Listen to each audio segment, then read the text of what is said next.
It's been a while, Yes, we skipped a week. or it feels like it's been a while, but it hasn't actually been that long. No, but it does feel like it's a while. As soon as we skip a week, it feels like it's a while Most I've for me, heard. anyway. And it seems like it's just shared sentiment. I was just saying, I discovered that we have regular listeners, Wow. and actually, you can go and look at the videos on YouTube. Some of them have got like 10 views. I don't know how much of it they watch, but still, I'm like, whoa. 10's good. 10's a starting point for whatever future we're creating. Well, so far we decided the future was having a call, but not trying to grow an audience. So, That's good enough for me. and I really talk at this like there's really nobody watching. Yeah, exactly. Well, yeah, exactly. So So do I. I was just shocked when I caught up with a friend and he was like, "Oh yeah, you said this on your streaming the other day." Because I was catching up with him. We had lunch. He's like, "Oh, it's great to see you. We haven't seen each other in a while." He's like, "Yeah, but you said this the other day." And he's like, "Yeah, but it feels like I know what's going on in your life because I watched the stream." So it's like, "Oh, but I don't know what's going on in your life." And he's a proper serious podcaster and teacher. Yeah. So, well, we had a French role-playing game podcast. Hello, Julien, if you've listened Did you to it. say had? Huh? Did you say had? It Well, doesn't exist anymore. it's on a likely to be permanent hiatus since January. Okay. Okay. So that particular podcast is seems to be on a hiatus, but he has another one where he plays solo role-playing games, and he's in a bunch of other podcasts, and he's got a lot of equipment from a sound perspective, and Wow. yeah. And he So teach. I He's a contributed, teacher. and he's a teacher. So he's particularly interested in teaching related content when we talk about teaching. I mean, he's probably happy to hear about our stories, but I don't know how. So, but he told me he likes from time to time to tune in. He's like, "Oh, it's Sunday morning. Let's check out what James and Willem are talking about." I don't know why that's making me laugh so much, but it is that I think it's the idea of people. What We makes are me laugh? streaming live, and it's open on the internet, so for Yeah, whoever wants to watch it. but what's making me laugh is the fact that he said to you, "Oh yeah, you were talking about that with James." Yeah, Yeah, we forget that. he did admit that if he didn't know us, he probably wouldn't watch. Yeah, I I mean, mean, me, but exactly. But the okay, that's very good. That's very good. so it's still So, but limited. It's a limited.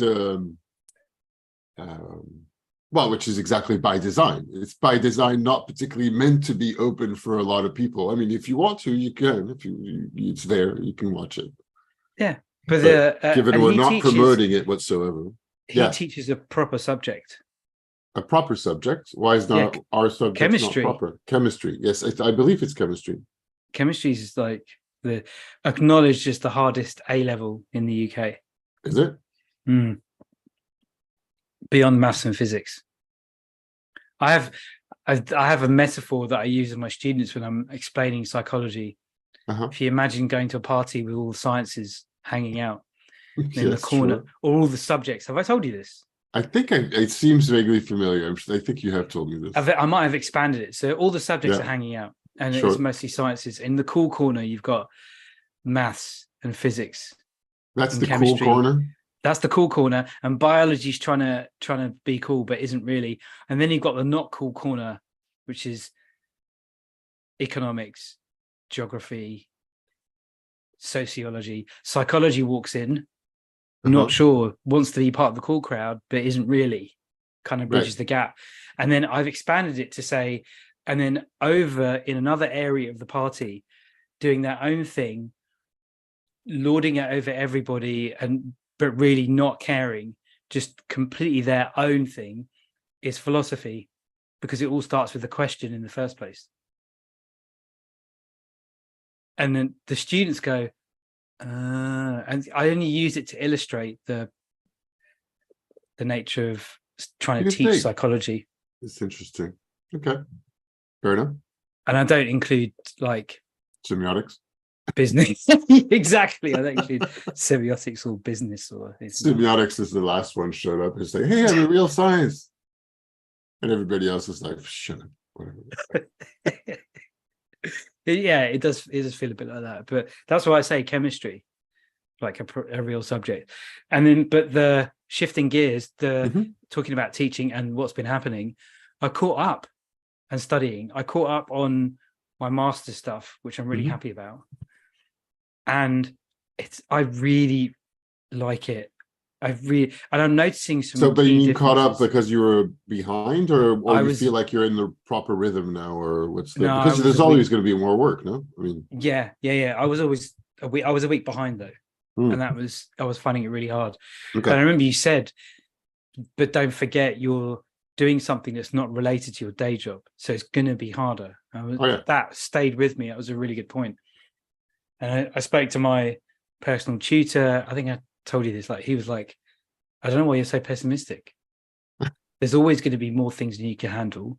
Everybody always feels they need to spend more time immersing themselves in things, so they never get to do it. He was such a university lecturer, laid back professor kind of dude. He was really cool. And that just, I was like, oh, what am I worrying about? Just do what I can, get into it. I'll be fine. And sure enough, last weekend, I really went for it, blocked out the time, did it all, and caught up, submitted a project I had to submit. And I think one of the things that I realized, and I think you might have something to say about this, is being slightly older and studying means I approach how I use my time very differently to how I was in my 20s. Now, what's interesting is I read that article you sent, and I thought it was really good about the kind of how he sets up his day. He's by himself and solo creator. And then I got your message about what you were doing yesterday. And I was like, oh, okay, yeah, he can do what he wants whenever he wants, almost, as a solo creator. If it's binge watch TV series or go down a rabbit hole and and what I try to convey to you, but I don't know how much of it goes through, which I find fascinating. But I know I've said it before. So, and there's a lot of the content from that post, which we'll share, that is nothing new under the sun, if that makes sense. Yeah. But it's just laid out. It's quick to read. It is.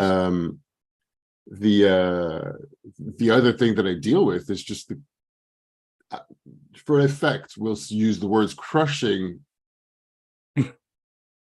worry of not having enough, of the peaks and troughs of it. And I'm in the middle of a long trough. It's like, this is like a crossing of the desert of not having enough and worrying, really, really, really being worried to the extent that I'm like now at the point where if I don't have more stuff happen within the next month and a half,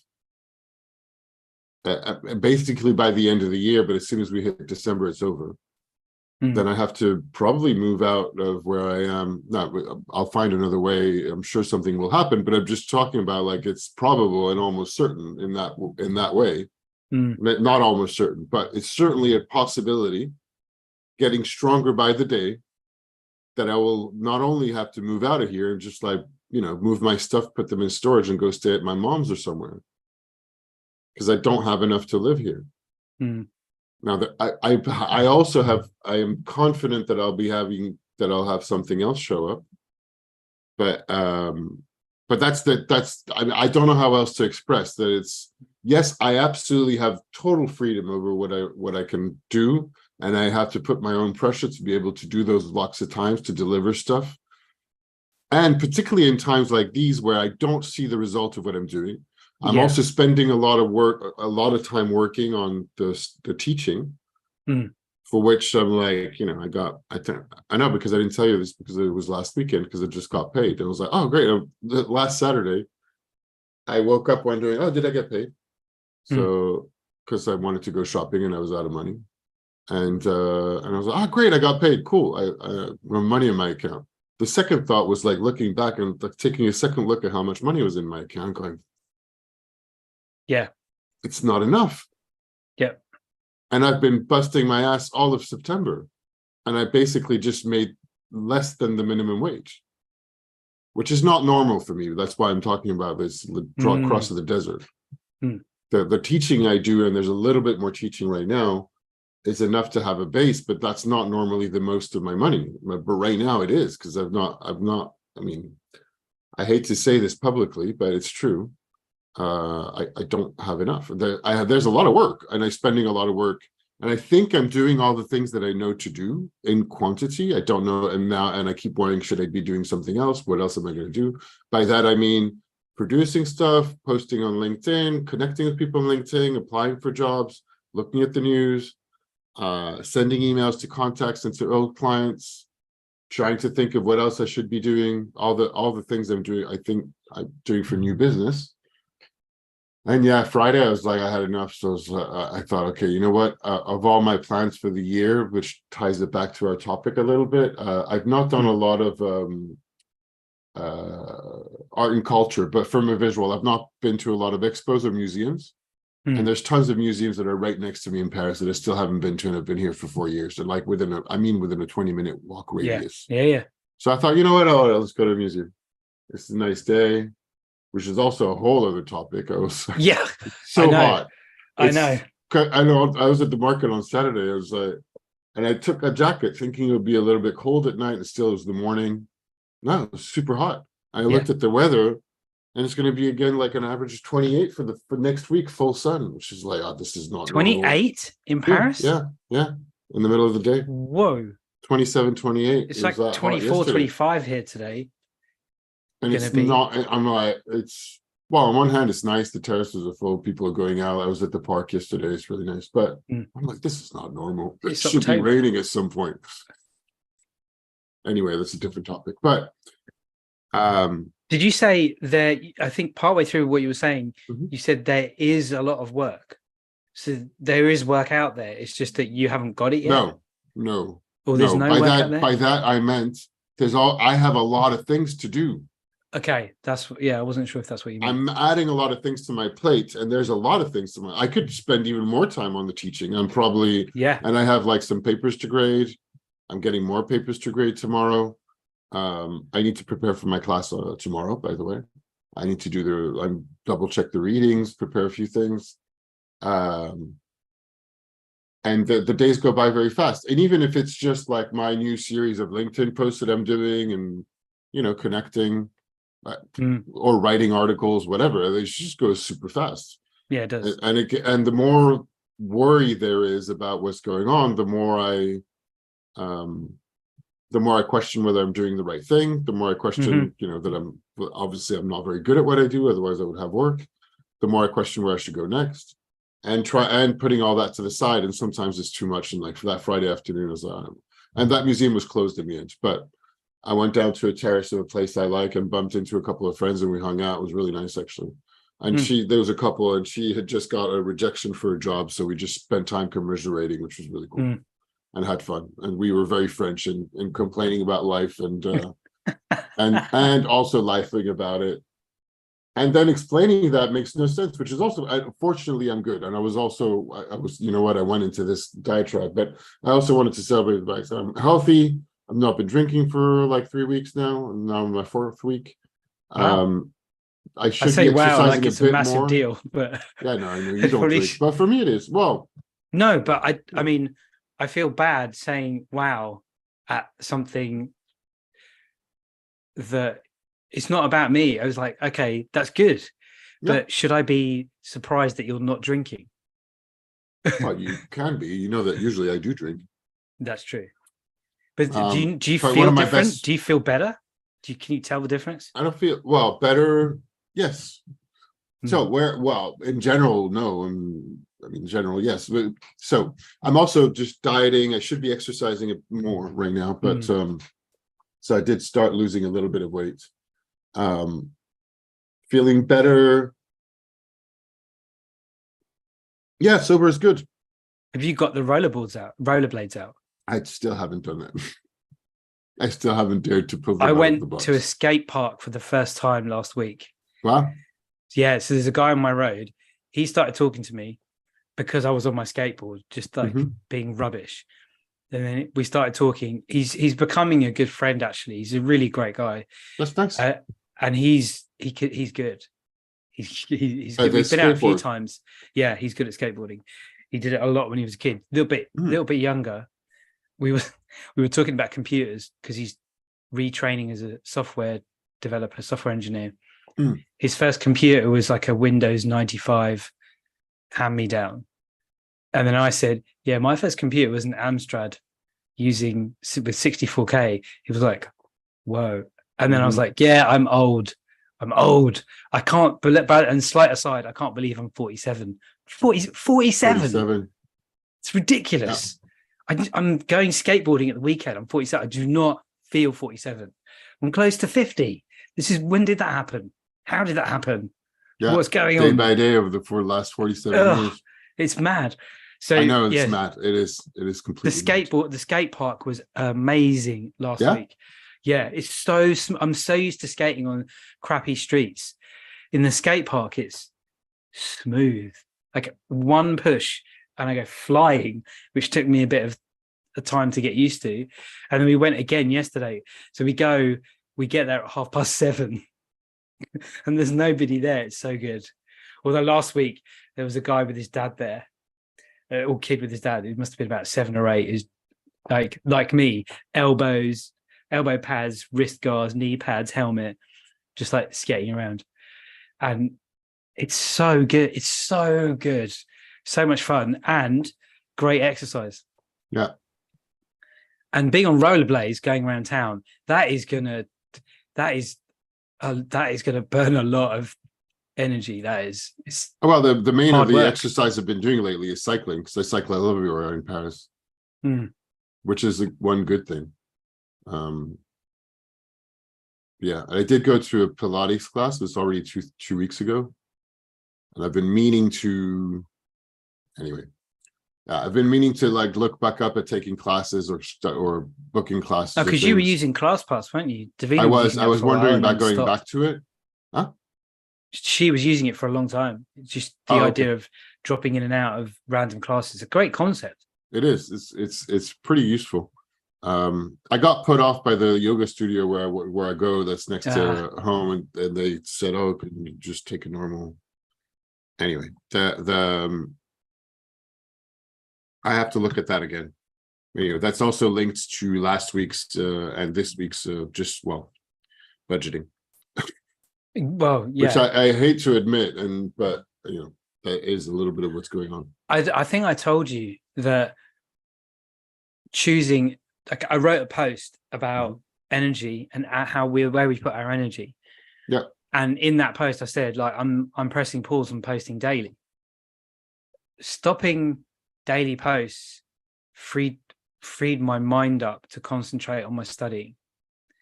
And I'm saying that because I wonder, is there something that you could be actively choosing not to do so that you have more energy to do what you want to do? Yeah. Well, I did look at it's a very good question, because I was reminded of which I forgot, of course, for a while, of my motto for the year. Yeah, exactly. That's the other reason. Strategy is choosing what not to do. And funny enough, I also decided to stop posting every day.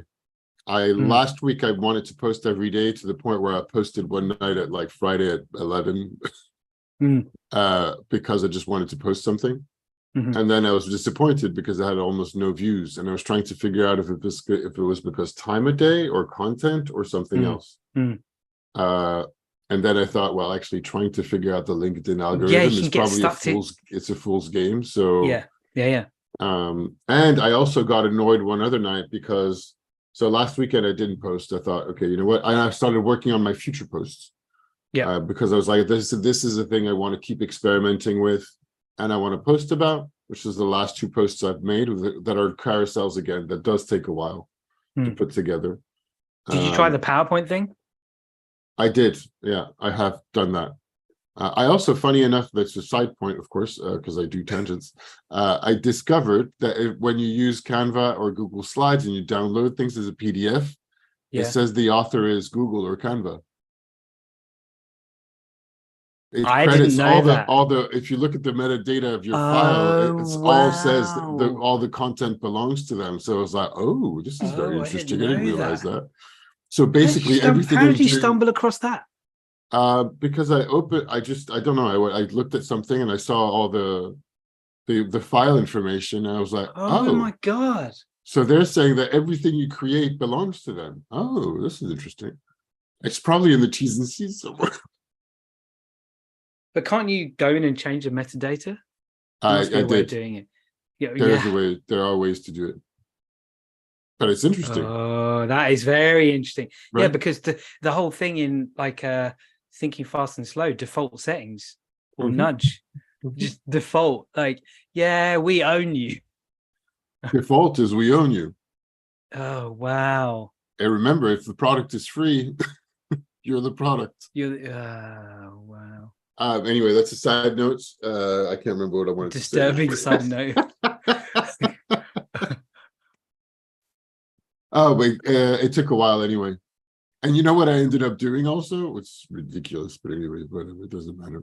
I ended up actually going to taking line drawings and just taking screenshots of the line drawings that are free on Canva to add them to the Google Slides and just mishmash those Like together. XKCD style. Sort of, I guess. I'll have a look at Anyhow, the post, I'll comment. oh, I I'll do remember that. what I wanted to say. So so I started evaluating and trying to figure out what made more views on Uh, LinkedIn. But then I was like, this yeah. is silly. Yeah, yeah. And I Yeah. think the fact that I had lots of views and something that was reshared in August was just sheer luck. Hmm. Luck of the draw. I didn't manage to reproduce it. The carousels are getting a little bit more views. Now, maybe it's not interesting content. I don't know. But and I also thought, okay, I need to stop running after this posting Yeah, but every day because it's not because you working. the bigger thing of what you were talking about was what not to do. Yeah. So like the not trying to chase or figure out the algorithm, but choosing like what you're going to post. And Put your time. choosing what to do and what not to do is a challenge. It's That a massive post you challenge sent when you was don't know really good. where things are going next. Which post? Oh, the post I sent, yes. Yeah, I really liked it. So I think looking it for speaks new to that. business is not obvious what you should be doing. And I also I'm really reflecting on I need to have something else going on, and there's way too much. I'm playing in the field of like what's benefiting LinkedIn rather than me. Mm. And I am in an area where there is an enormous amount of competition and a lot of people looking for work.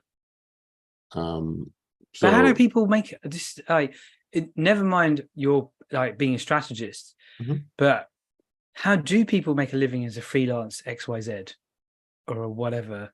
How do Like, they make a living? yeah, is it all feast and famine, or is it Yes, of just the course, it's feast and amazing? famine. But then you hear like maybe it's always the confirmation bias people like who succeed that you hear about. Yes, I Yeah, did of course. this, and I've got loads of amazing clients and whatever. Sure. And Mm. also the advertising is like the same thing as posting, photos of rose and sunshine on Instagram. It's not your real life. It's part of it. True, very true, very true. I'm not saying they're lying. I'm just saying that there's a lot of, and maybe the Filtering. people who are succeeding a lot more, putting a lot more hours and have a lot more, I don't know, mental fortitude. Go figure. Oh, and then I also played at adding some stuff to the new AI collaborative articles on LinkedIn. I crashed again and I lost a lot of information. I spent like an Oh, hour doing that. And it's the second time I had started so copying and annoying. pasting them somewhere else. But I was, oh, it seems to be working. And of course it didn't work. And then and then I thought, okay, well, whatever. And I had a lot of teaching this week. So I was just busy with that. Yeah. Yeah, teaching. As So I'm so the question of going back to which I thought I saw in your theme, and just to bring us back to to the topic, which I put was like the end of the quarter. It's the last 3 months of the year. it is. Starting to look at where am I at, and my and I so without berating myself, although I do a little bit, the creating the future theme for the year and choosing what not to do, of course, is well forgotten, but I feel it's not done, and I need to get back to it. I need to the opportunity I've got, or said another way, the opportunity is I've got less than 3 months now to work it out. Funny enough, it also coincides with the 3 months I have to sort myself out in my life, or else I have a big problem. It's but and this theme of the future, like I remember when I said I was applying for a master's in business analytics and data stuff, and like the school is part funding it, which is great. And then you were like, but why would you? Anything could happen. You never know. Why would you say, like, are you boxing yourself into your school or whatever? And I'm not, and I don't think I am. However, you were right, because I'm now thinking, if like, what about being like part-time teacher and doing something with data science? Because I find it so interesting. What would that be like? And then I did think, oh, Willem was right. It's just like, why would I close something down? Because there could be something else. So that thought did come up. So I was thinking about you, what should I not be doing? And I'm in the last quarter of the year. Davina's also got big futures opening up in her job. And I'm thinking there's big futures for me. Promotions or changes or what? Just the idea of, like, in speaking to my personal tutor, and I was explaining to him about my idea, because I got second year to do a project. And my project is probably going to be something to do with the way schools use data, because schools are drowning. Yeah, you mentioned it, and they don't have anything. Be careful with I mean, that's why not? Where I go immediately is you mentioned the idea of using the school data, and you could try and have a case study with your school, and remember that people who do this type of stuff charge a lot of money for it. Yeah. So, I mean, your school will be more than happy for you to do it for free, and more schools will be more than happy for you to do it for free, but you have to balance that out with, like, there's a business opportunity. But if I do it for my school, it would be so customized and unusable that I would have to go and get paid to do it at another school. But I do love being in the classroom. I do love interacting with young people. I do love saying what's the most outrageous thing I could say? Like, I'm beginning to have, maybe I'll have that as a little test. And the outrageous thing I've said this week, which isn't even that outrageous when you think about it, is the only reason you're wearing a uniform is so we can beat the individuality out of you. My job is to turn you into a cog for the capitalist system. And some of them, they're beginning to roll their eyes when they hear me say this stuff. But that's my job. I will beat you into submission with my boring knowledge. And then, of course, they're engaged, but I'm saying stuff deliberately you're reminding me with my class at AUP, American University, Paris. Oh yeah. Liberal Arts College. The Liberal Arts College. So there's a few things I want to talk about also, and I'm just kind of like auto censoring myself and thinking, okay, wait a minute, is there anybody who might be watching this? Are we far enough in the video that they just like stop watching? But this I can talk about. So last week I was doing the no logo readings, so we talked about critical perspectives of capitalism, and one of my questions was, which was part of the theme, is and just as an open question, is it desirable or not desirable that everything be branded and marketed? Should there be unmarketed spaces? Are there any left? Are there any left? Because it's 20 years on from where no logo was, and somebody talked about the fact that schools with uniform, because in France they don't, and in the US they don't in general, schools with uniform is a better thing, because somebody had just talked about, whoever's got the most expensive Nikes is obviously creating problems, and somebody talked about some school in the States about where there's even a 2-tier systems for snacks. So you can get you can pay more to get the branded snacks, or for anybody who's on, some kind of welfare program, there's like the non-branded, lower quality snacks. Wow. Which obviously just instills very quickly a sense of class and system, and that goes along directly with brand. So on the school uniform, you just reminded me of, I seem to remember, but I couldn't remember on the spot in the class, that there was this idea that with uniforms, there's something better because there's a level playing field of students. But I knew there were other arguments against it, and I couldn't remember what they were. And you probably do.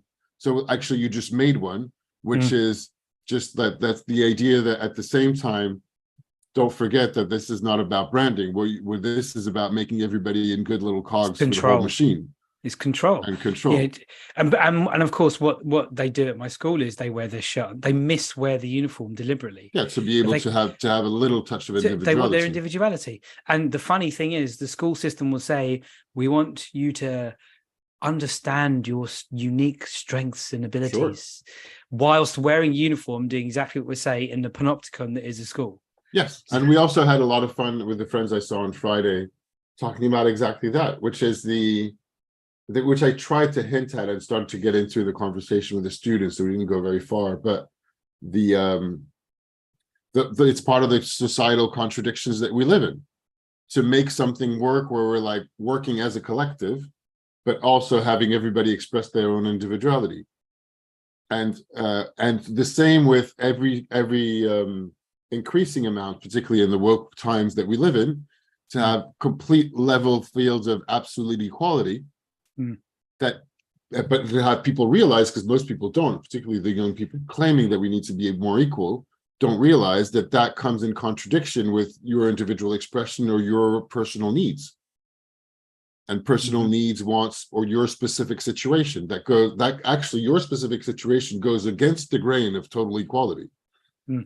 But anyway, it's super interesting because it is, and to be able to see this is to accept and to start realizing that we live in a lot of contradictions, and it's normal, and we believe in all the contradictions, but most people don't really pay attention to the fact that you believe in things that are completely contradictory, that are not possible at the same time. That's what I was pointing out to one class. One of them called me a hypocrite, and I said, well, okay, I'm a raving lefty socialist, anarcho, whatever, with nice products, teaching in a private school in one of the richest areas in the planet.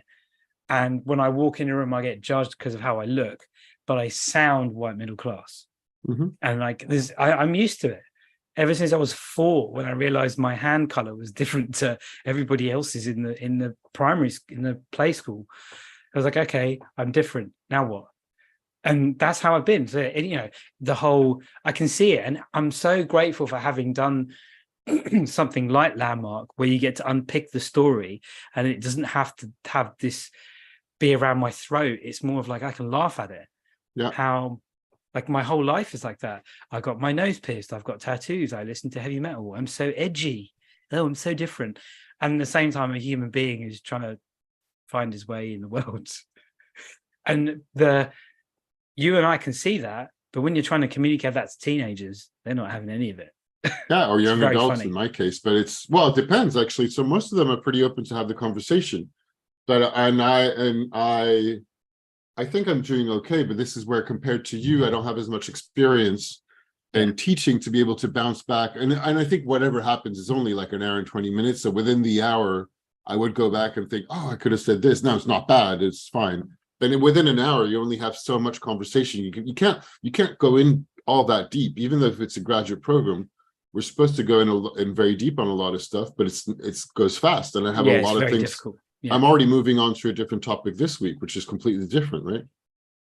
And I'm also, it's the first time I'm doing it, so I don't know how much or how little, how many topics and how many readings I should try and tackle. Now they're all circling back to the same kind of things. This is the exact experience of the classroom, and like the push and pull. And what's made a huge difference for me is the booklet lesson plans that I learned about from reading a teaching book. I have the raw material is there on paper, and the students know that we're going to go through it, and I might, but it frees me up to be in the moment, because I'm not thinking about the PowerPoint or whatever. I'm thinking about, well, what can we explore? And it means that even though the material is exactly the same, the expression, the individual questions or expression is customized to the class. Yeah. So the downside is keeping reminding the pupils that if you just use my sheets that I've created, the highest mark you can expect is barely a pass. You've got to engage with it in your own way. Hence, Okay, so say that again. I didn't get it. I want to make sure I understand. Yeah. So every lesson or every topic within the entire syllabus, I put onto 2 pages. Okay. And it's like a And you hand self-contained. that's a handover. You hand over to them. Yeah. Okay. And most of the time, we will literally read what's on there. And it includes, I include a thought question. I include recap questions for the lesson before. I include the material they need to know. Then I've got some really simple practice questions, and then some harder ones. And then usually an example question or a tip from me about revising. And then I'll put like Easter eggs in there, like in the footer, a recommended book to do with the topic, and it's usually a book I've read. So they've got used to this now. They know they've got everything they need. But because I'm not worried about what's on the PowerPoint or what activity we're going to do or what activity I should be doing, I make up stuff on the spot. Yeah. Because that material covers what they need to know. Yeah. But it means if someone says something interesting, I can explore it. Yeah. So it's my brain is free. Oh, and I do that too. Well, all I meant to say, and I did that even last week. I started going on about *Sapiens* and Yuval Noah Harari as a background context to talk about capitalism and money system as a story. The way he talks about it, that at some point somebody said, "Well, actually, what if we all say that tomorrow is going to be better than today, so that actually you lend me money and tomorrow I give you more because we're going to have more tomorrow." Don't we agree to this? Which was not the case before. To butcher it up, you remember when he talks I've about? Never heard it explained that way. That's good. That's for me. That's that's good. The takeaway I got from the *Sapiens* part when he talks about the birth of capitalism, that we're storytelling monkeys. Yeah. And he says for a long, long time now, it's like massively, and I told this to the students, massively simplifying a story. And this is this author's perspective, and it's a historian's perspective. But it's still very good from a story perspective. For a very long time, if I was going to borrow money to open a bakery, I was only going to be able to borrow based on what I can make. The current at some point, people said, "Well, what if tomorrow surely is going to be better than today? It's not going to be the same. It's going to be better. So I'll have more money tomorrow to give you back." Oh, okay. So we could start planning on, I'll give you money and it's going to be more. Which is that's why the birth of capitalism. The monetary system that's one is way based to talk entirely about on it. debt, isn't it? Yeah. Oh, there's so much more. I need to get back to the debt book now that I feel I had a question from and this is the thing I wasn't sure I want to talk about, but I attended a department meeting for the university this week online. And anyway, it was interesting watching the inner workings of academia, having read David Graeber's book. Yes, sure. Or the opposite of that. Oh, okay. No, I meant bullshit jobs. It was not very interesting. Oh, right. Okay, fine. Yeah. I was like, wow, this is what these people talk about. And like, what are the different categories? There's duct tapers, box tickers. Oh, of the bullshit jobs? Yeah. I didn't think anybody had built. Well, again, to remember that bullshit job is you can't. I wasn't thinking of bullshit jobs particularly. Although the kinds of conversations, yes, I was like, all right, I'm not interested in having these kinds of conversations. The 5 categories of bullshit jobs. You remember the flunkies? Let's see, flunkies, duct tapers, box tickers, goons. The goons, the box tickers, and I'm a goon-ish. And the supervisors, the people who are they're the box tickers, maybe. List checkers? Is list checkers one of them? Oh no, that's the same as box tickers. Yeah. I can't remember now. It will come back to you. Oh wow. I love it. When I find meetings a bit frustrating at work as well. There was a long conversation about the negotiation of some administrative thing of the hours per points and capability of being able to teach so many hours in one semester and save the rest of the time in another to do more research, something like that. I don't know. Anyway. You're fully in academia. Yeah. Although maybe that's not where you want to be, or Nope, maybe you don't know. it's not what I want to be. I got that very clear for myself in that meeting. I was already clear. It's not where I want to be. I do enjoy teaching, don't get me wrong. And what I was talking about earlier on being able to bounce back and have more knowledge to go through and be ready for the lesson. And the friend I caught up with, I talked about, and he had the same experience, that the more teaching he did, the more he simplified the expectations. I don't mean like, and I don't think he meant, although maybe he did, making it simpler for the student of a simpler level, but just streamlining a lot is the way I understand it. But what I was also talking about is, I think with you have 20 years experience, so you're a lot more comfortable, and you're teaching year after year the same thing. So you're a lot more comfortable bouncing off of ideas. And it's not that I'm not comfortable with it. I bounce off ideas and go in the flow of something or other with that. I think is generally interesting. But I know that with more experience, it would be a different experience, I guess, for lack of a better word. I'm repeating the word. No, it's okay, because I did it very, very intentionally last year. I worked really hard to get my lessons to this point so that I can actually be at home and study. That's the only reason I did it. And I'm so glad I did, because if I was teaching the way I used to, there's no way I could have been studying at the same time. It would have been impossible. Oh yeah, even all the summaries you just talked about are recent. You only did that last year? Yeah, I did. Yeah. Oh, okay. I only did it all last year, because previous to that, it was a PowerPoint and a lesson. Yeah. And then I'd be explaining it and I'd be thinking, is it going to work? The number of times where I've gone into a lesson with my school laptop, connected it in, the screen doesn't work. There's some issue with something. Yeah. But now, forget all that. I could turn up with a piece of paper.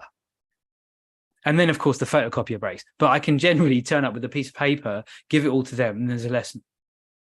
And even when I'm not there, when I've had to be out for appointments or whatever, I could just put the sheet, give it to the teacher, and then say, look, just give them the sheet and everything they need is on there. You don't have to do anything. And it's so... And you have one per week? Time. It varies. I kind of judge it, but I've got it set up so that I know where I want to be at each half term. So, sometimes I'm a bit behind or whatever. It's not a problem. And the other thing that I've noticed is that having that, the students' level of trust in me has gone up. Interesting. They have confidence in what I'm saying and what I'm doing. Although in the lesson, they don't quite get it. But over time, they're like, oh, right, yeah, they begin to see it. But in the lesson, when I'm like ranting about like something, they can't see how it fits. And then I'll somehow manage to tie it back to what we're talking about. It must have been taking a lot of work to formalize all of that in sheets. I think once I started... I mean, just purely time, the time it takes. Well, it would take me a lot of time, but I don't know. Once I had the format down, essentially what I was doing is taking my subject knowledge out of my head and putting it on paper, and it's just massively freeing. And as I was doing it, I realized, I actually know quite a lot.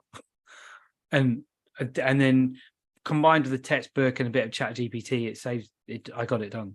Yeah. But that was one of the big things that I wanted to do last year, because I knew I'm not going to be able to do this. Although something funny did happen in a webinar so I was on a webinar with a lecturer. We're talking about using R programming. So we're sharing our code, and I share my screen and it pops up with ChatGPT, my ChatGPT screen of like how I'm playing with code. And I had a kind of millisecond of feeling embarrassed. And then like, actually, why am I embarrassed? This is a tool for understanding my own understanding and learning. And I just went with it. And the lecturer was like, yeah, he was really good. It felt more like a collaborative, exploratory conversation than kind of like, this is how you code. And it's been a few weeks since I've been on one of them. It was a different guy, but he was good. Right. But it was very funny how instantly I was like, oh, I've been found out. Oh no, I haven't. It's just a tool. So it's super useful for me, because for something like checking code, ChatGPT is really useful. Oh yeah, Really absolutely. useful, like saving me time. But Yeah, I big think time. people are still a bit afraid of it. Maybe it was like that when the printing press first appeared. Oh, what is this newfangled technology? It's going to stop people listening to the priests and make people think for themselves. Yeah, it's a whole other time. I mean, I try to force myself to use it more, and I did this week, but to help me rewrite cover letters and to talk Well, about business plan stuff. But apparently, the paid version is a lot better than the free one, and I have to try others like Claude. But Claude wasn't available in France recently. Claude what's that 2, one? it's another one. It's I know another Bard. AI. I've tried Bard. I Bard's pretty saw good. I can't even admit that. But yeah, no, and using them and playing around with them, but it's also time consuming. Yeah, But it I was is. going to ask you, that said, I was going to ask you about your, because I want to also just make sure that we're wrapping up on time. Yeah. You have other things to do, and yeah. Um, Last quarter of the year. So I know that I have 3 months to get back to creating the future, and I want to be purposeful about the essence of strategy is choosing what not to do. And the other big question is, what is it I want? But how about you? What was your theme for the year, and what do you got going on for the rest of the year? Because you're now ready and focusing on the studying, but that's just things. What was the context themes that you had going on, The that you context for have? our year was compassion, prosperity, and healthy living. Hmm. And what's and I'm doing some training with Landmark at the moment. I'm going to start a seminar with them again. It's so perfect. All about what does responsibility mean to you, and what's your opinion and idea, and like from what you grew up with as responsibility meaning, and what could it be? Could it be created and distinguished in another way? And how much I live like responsibility is, oh my God, what have I not done? That kind of shame stuff. But the interesting bit for me is also responsibility is, well, how can I be seen to be taking credit for something that I came up with, and make myself look good? So the last quarter is really, I'm really thinking about like, what future Davina and I are creating, her in her job, me in my career. I'm actually thinking about my whole career. Like, where do I want to be in 3-5 years? Yeah. When I'm 50, what am I going to do? What am I going to be doing? And it's throwing everything up in the air in a good way. And I'm ready for it. And then also family, being around family. Yesterday I was with my family. My birthday was on Tuesday. My dad's birthday is the same day, and my mum's is the next day. So family gathering yesterday, and like, well, okay, are we going to do Christmas at ours again this year? Maybe, maybe not. Maybe not. Maybe if we do, we'll format it and do it in our own way rather than the same way it's always been done. Kind of moving things forward. So there's definitely that kind of sense of what's next for us. We're beginning to feel that way. Yeah. But then I'm like, oh, okay. Then it's like, what about my health? Then I have all that stuff going on. Oh yeah, But healthy that's is. And I just wanted to mention on the where I was very present to this meditating before a call. One of my oldest friends, another James, because I know a bunch of them. it's a generational thing. Yeah, Loads of us. just underwent a serious surgery, and he's okay. Oh wow. As in, it's one where he could have died. It was an open heart surgery, so it's not and it's the second time he has to do that. And he's our age? Yeah. Wow. Yeah, my age precisely. So 44, just turned 44. And it's the second time he has this operation. Anyway, he has a what's it called? A valve. Okay. He had to have one of his valves replaced like 6-7 years ago, and it was not working properly anymore. So he had to have it redone. And for the last 6 months, it's been poisoning his red glow. How do you call that? Anyway, so he's been exhausted for like almost 6 months. Like to the level where he had to take a breath for a minute after walking up a flight of stairs, because his blood wasn't being recirculated and oxygenated properly, let alone that the thing just held, which is, I mean, just because if it doesn't, then I don't think you would live for very long. Yeah. But again, anyway, he's okay. He's resting in good. ICU, and he's going to have some serious re-education because there was complication during the surgery. I'm going to go visit him in a few days because he lives in Hong Kong, but he's in Paris at the moment when he was there for his surgery. So, I thought you were going to fly I don't see him very often. Huh? I thought you were going to fly to Hong Kong for a second. Like, no, he's in Paris. I don't see him very often because he lives in Hong Kong, but I've known him since I was 12, so we're very close. Wow. I don't see him very often at all. That's a long friend. That is. Yeah. So, yeah, my two oldest friends I've known since I was 6 and 12. So him and Jean-Baptiste, another one.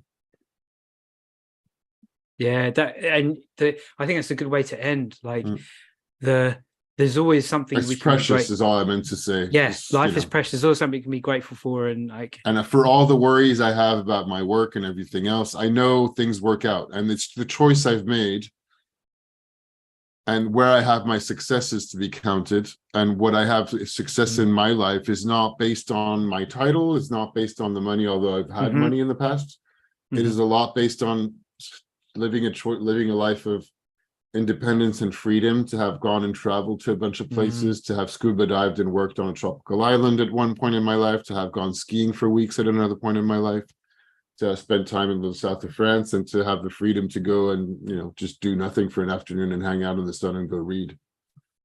That's what I've chosen. And sometimes, frequently, I have to remind myself of this. And then so I send emails like to people in the States while I'm looking for work and everything. And what I get back is people going, "Oh my God, you're so lucky you're in Paris." And I was with those friends hanging out in Paris, and I was like, "Well, yes, we are," complaining about that fact that I don't have enough money and whatever. But for somebody in the States, and from their perspective, I'm living the dream. Yeah. But what's fascinating is just we all have our own view of life, and it doesn't really matter. I'm like, well, I'm just thinking I don't have enough money to be able to enjoy this city I live in. And at the same time, I'm sat here and enjoying, living in a museum, basically. And I am very much enjoying it. Yeah. And that's, I think, what I was telling my students, and I don't think I was telling my students about culture. And the analogy that we know very well from coaching and from Landmark and a bunch of other places is that culture is like the water that you swim in for the fish.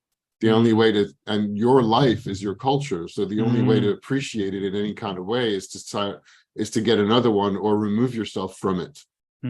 Otherwise, you can't see it. And doing something new, like you're doing, anything from skateboarding to studying, also gives you an appreciation for what is normal in your life, which is part of the culture, the environment that you live in, the context, whatever you want to call it. Very well said. Very well said. I'd pick up, to round off, I'd pick on one thing you said, which is you and I can actually say to ourselves, that's our view of life. There are plenty of people who think that that's how it is. Yeah. That is the truth. And I really like what you just said about when you experience another culture, you realize the culture you're in. That's really cool. Yeah, that's why it's worth traveling or going somewhere else altogether and talking to people who are not from yours. That's the only point where you're like, well, wait a minute, other people live not the same as I do and have different beliefs. Now, it's interesting to see, I don't know. I like, and we've talked about this kind of stuff before. I think I relish maybe sometimes too much, living in the gray zones of like, everything's contradictory. It's all like, how do we all hold it together?